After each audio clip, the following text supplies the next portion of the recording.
السلام عليكم دمان قرابة هذا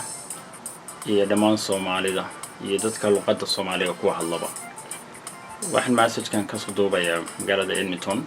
ألبرتا وحنا وتشيدين يا فرينتون dadka igula nool Edmonton Soomaalida waxaan qabanqaabinayay waayahan xaflad lagu maamuusay maalintii la aasaasay dowlad goboleedka Puntland ee Soomaaliya inkastoo ay gaar u tahay gobolkaas dabaaldegu haddana waxay ahayd maamuus Soomaalida dadka Soomaalida oo dhan qiyi kasta waxa ku noolaadeen ay u siman yihiin sababtoo ah Puntland waxay badhiga u ahayd Soomaalidii qaybteedii saddexaad after markii ay nagu dhacday masiibadii anagu aan koos garay anagu aan iska lahayn oo dagaalkiisu ka yahay in ay badhigu ahayd dib u asaasidii Soomaalida hadda jirta haddaba dabaaldeg maaha laakiin waa maamuuskaas oo ay laga yaabo inay dadka ehelka oo Soomaaliyeed meel kasta wax ku noolaadeen geey kasta wax ku noolaadeen ay isugu yimaadaan oo ay kaga tashtaan ayahooda siiba ayaha wadankan aan ku noolahay oo hadda hoyiga noo ah oo Canada iyo Edmonton iyo Alberta iyadoo laga fiirsanayo ayaheena soo socda oo aan kaga noolahay wadankan iyo tabarucaadka iyo taakuleynta aan ka gaarsiin aan la gaari karno dadkeena anagoo kaashanayna wadankeegan Canada waxaan moodaa marka badan inaan isku dayno inaga dadka Soomaalida oo luqadda Soomaaliga ku hadlaya kasta ka yimaadeen ina marar badan aanu sameeynay taakula aruurin laakiin dhaqaalahan aruurna waa dhaqaala yar marka loo fiirsho baahida ka jirta geeyga haddaba waxaan rabaa inaan abaabulo oo maalintaas dabaaldeg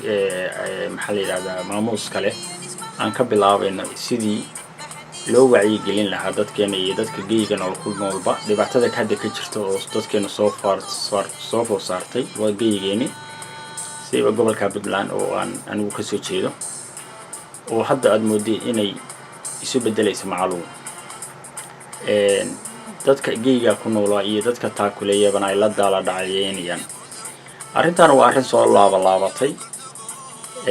xal dheerna u baahan laakiin hadda waxay u baahan tahay dhiig joojin haddaba waxaan ka codsanayaa cidii ay gaadho fariintaydan inay u sii gudbiyaan dadka ku nool wadamada ka dibadda ka ah Soomaaliya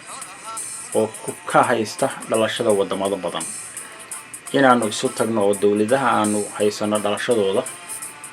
aynu u habar wacno sidii arrintaas wax looga qaban lahaa mid oo arrintaasoo si gaaban iyo si dheerba u baahan in wax laga qabto fikradda hadda jirta waa fikrad kuleyba aan ahayn mid wax laga qaban karo sababtoo ah arrimahan waa arrimo soo laalaabanay siino xumaanay wadankii adduunkiina hadda cimiladu way isbedeshay oo meel aan kuleyl laga aqoon ba kuleyl ka dhashay sida Yurub oo kale meelaha baraf ka dhici jirna baraf baa ka dhacay marka haddaba si xal loogu helo arrintaas waxay u baahan tahay fikradda in la isu keeno oo dadka iyaga Soomaalida wadanka ka soo jeeda inaan isu nimaadno oo raay la nimaado ka bacdina la kaashayno dadka wax nagala qaban karo wadankan aan ku noolahay Canada waa wadan qaniya waa wadan awoodiisu adeenta dadka dhexdhexaadka la yiraahdo waa wadan aan lahayn ambition uu wadan kale ku gumaysto ama wax maartay ku isticmaalsado laakiin waa wadan aan lahayn ahmiyad noocaas oo kala oo ay wuxuuna ku dhow yahay maraykanka oo aad moodid inay u arkaan waddan maxaa la yidhahdaa hoosaasiyey magacoodii iyo quwadoodiiba laakiin waa waddan ay isleeyihiin oo dee waxaan ingiriiska kasoo wada jeedaan laakiin waxaanu anagu fursad ku haysanaa waddankan oo hore uga maray waxyaalaha technology-ga iyo dhaqaalahaba inaynu uga faa'iideyn karno waddankan laakiin markaa waxay imaan kartaa markii aanu inagu aynu waxnahay waxyaalaha aad ila yaab badan oo aniga ra'yigan iga keenay wuxuu ahaa maalin baa waxaa jirtay waqti hore sii socday intaan Ukraine aysan Russian ku soo weerarin inay yiraahdeen in Canada ay ugu deeqday 30 milyan in lagu qabto doorasho waddanka looga qabto marka nin baa intay istaagay baarlamaanka dhex istaagay wuxuu yiri maxaa anaga nagaga jira inaanu ka qayb qaadano doorashadaas lacag ku bixino hadalka jawaabta la siiyay baa aniga aad i cajabiyay oo markaas noqday wax aniga igu taagan oo aniga i dhiirigelinaya maanta inaan arrintaas ku dhiirado ninkii wasiirka baa wuxuu yiri dad Canadian ah badan baxay dan kale yihiin in la qabto doorashadaas marka waa inaan lacag ku bixino haddaba haddii dadkan Canadianka oo almost 200,000 gaaraya ay isu yimaadaan oo ay dawladdan ka codsadaan inay wax ka qabtaan dhibaatooyinka ka jira Soomaaliya waxaad moodaa inay ku dhiiranayaan sababtoo dadkan Soomaali ah ba dad Canadian ah ba dan waxay ka leeyihiin waddankaas in la taakuleeyo wax laga qabto haddaba waxbaas ooduhu sida loo kala horeeya loo kala qaadaa markii ceelashii heshiisana baa guri biyo hela horta dadkeena intaynaan bal horta wax la raadinba horta dadkeena halkan jooga sida magaalada Edmonton igu nool waxaan jeclahay horta bal inaan isku nimaadno fikradaheena isweydaarsan annagoo ka dhiganayna marmarsiyo xafladan naloo qaban qaabiyo oo dad badan ay iska xil saareen in la qabto waxa xafladan aan jecelahay inuu nagala soo qayb galo nin wasiira oo ka tirsan Puntland wasiir dawladka honorable Maxamed Xasan iyo MPyo ka tirsan baarlamaanka federaalka iyo midda Puntlandba iyo dad aqoon-yahaniin ah oo hal door u ah ummadeena Edmonton ku nool oo iyagu ra'yi keeni kara laakiin wuxuu dhanba waxa ka muhiimsan inaynu isu nimaadno oo aan ka soo qayb galno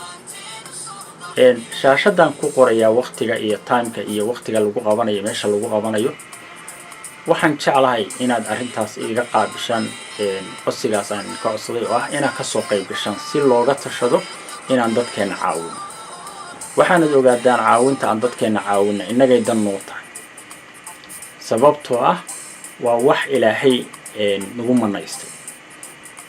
waxa laga yaabaa inay aakhiradeena u fiican tahay adduunkeena u wanaagsan tahay ummadeena iyo familigeena iyo ilmaheena iyo nolosheena u wanaagsan tahay inaynu saqdaqa ka qayb qaadano jaariya ah oo dadka wax loogu qabanayo haddaba dad badan baa hadda is-xil saaray oo isu xil saaray in arrintaa la isugu yimaado oo talo laga yeesho waxaanan jecelahay maalmaha soo socda iyo bilaha soo socda inaan abaabul sameeyno oo aanu ka wacyi gelino dadka nala degan sababtoo hadda waxaad moodaa inaan waxba laga warqabin arrintaas waxaan jecelahay inay ka bilaabato Edmonton ka bacdi Alberta iyo gobolkayagan u wareegto ka bacdina Canada u wareegto ka bacdina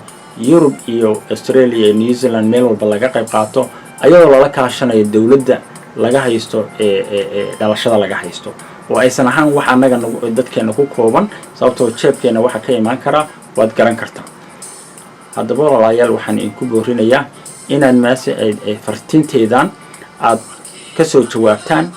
ama aad maxaa la yiraahdaa gudbisaan dadka isleedihiin way igala soo qayb gali karaan sababtoo waxa loo baahan yahay inay talada meel ka abuurato ka unugto ka bacdina la sameeyo waa ognahay waxa loo baahan yahay laakiin waxay u baahan tahay habkee wax loo qaban karaa habkee loo abaabuli karaa habkee baa maartay loo maxaa la yiraahdaa loo sameyn karaa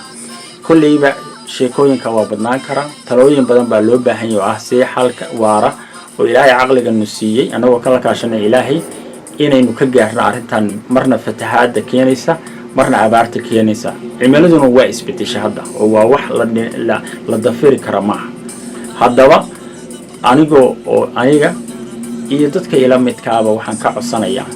inay arrintan u istaagaan si ummaddaas muslimiinta ayo dhalashadu naga dhaxayso ehelkeena iyo qaraabadeena iyo dadkeena aha wax loogu qaban lahaa innagana aynu maxaa la yiraahdaa ilaahay hortiis sadaqa uga raadin lahayn ajr iyo xasanaad inuu ilaahay miisaanka noogu daro oo maalinta aakhira aynu u baahannahay haddaba aniga oo ka soo diraya fartiintan Edmonton oo u diraya dadkeena Soomaaliyeed ee dibadda ku nool oo aan dadka Soomaaliyeed aan ku nool ahayn in maxaa la yiraahdaa aanu arrintaas ka qayb qaadano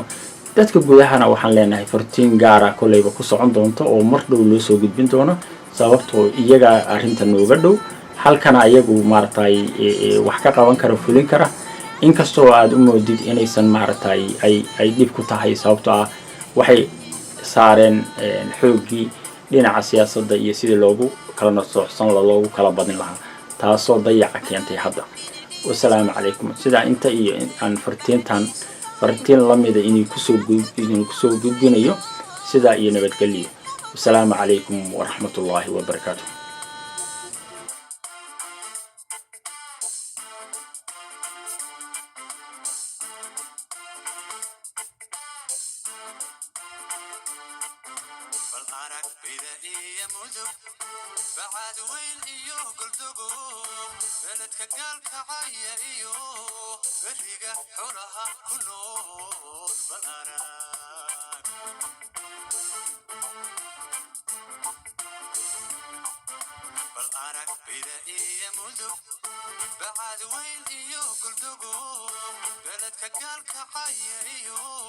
بلدك حولها كنور بلاران